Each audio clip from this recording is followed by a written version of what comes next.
The two materials used mostly in semiconductors today are silicon and germanium, with silicon being much more popular than germanium. Pure silicon and pure germanium by themselves are very poor conductors. But when we dope them and we add impurities, germanium and to silicon, their properties change. For instance, if we were to add something like boron as a doping material to silicon, we would end up creating P-type silicon, or recently called positive, to clarify that point.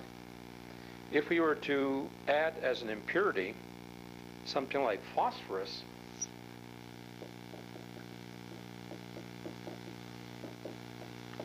then we would end up having N-type silicon.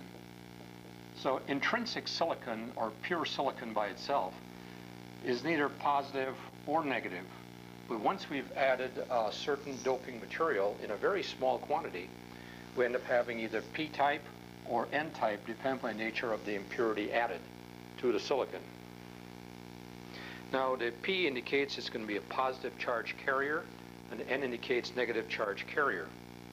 Now, if I were to take a piece of silicon that is P-type and put a joining to that N-type, and I create a junction between the two pieces of material. Now remember, this is negatively charged primarily. This is positive. And by the way, I should explain something that is very elusive in concept, but very important. When we talk about positive, what we really mean is absence of negative. And they're not really excess positive charges. What we really have is a shortage of negative, and that shortage are referred to as holes. So you hear the expression holes in electrons being used. And if it helps conceptually think of a hole as being a positive charge, then go ahead if it helps you to visualize what's happening. So when we create this p-n junction, in the general area where these two pieces are adjacent to each other, there tends to be a cancellation. And this becomes sort of a neutral territory.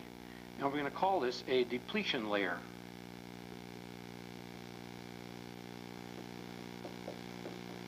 This depletion layer that exists between the two, or depletion region, if you want to call it that, creates a voltage right across this depletion layer like this.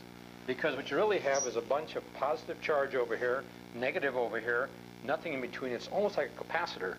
And so we have across the junction a voltage barrier, or a voltage that exists across here. We call it sometimes a voltage barrier.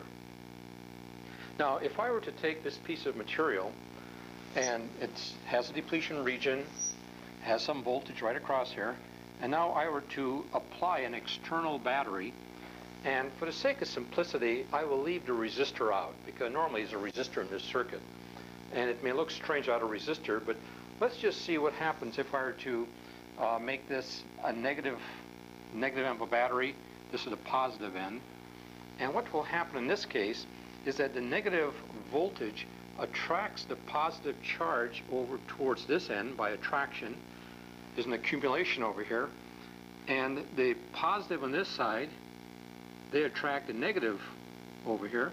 We create a much larger depletion layer, because now the charge tends to move away and leave a much larger area in the middle where there's no voltage. So, or where there's a voltage across a total depletion region, but there's no charge in there. So the depletion layer will be controlled depending upon the polarity of the external voltage. For instance, let's reverse the voltage now. Let's make this end negative and this end positive.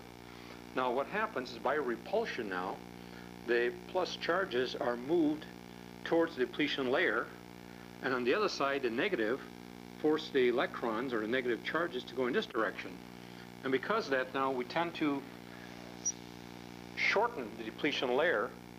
And what we're really talking about here is that in this case, we have an on diode. It's an on diode because current will flow in this case. When we had the other way, we had an off diode where there was no current flowing.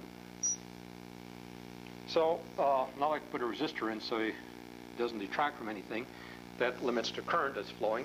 And so you can see that this PN junction can be made to cause current to flow or current to not flow, depending upon the polarity of the external voltage. So by controlling the depletion region, we control the ability to conduct current or not to conduct current.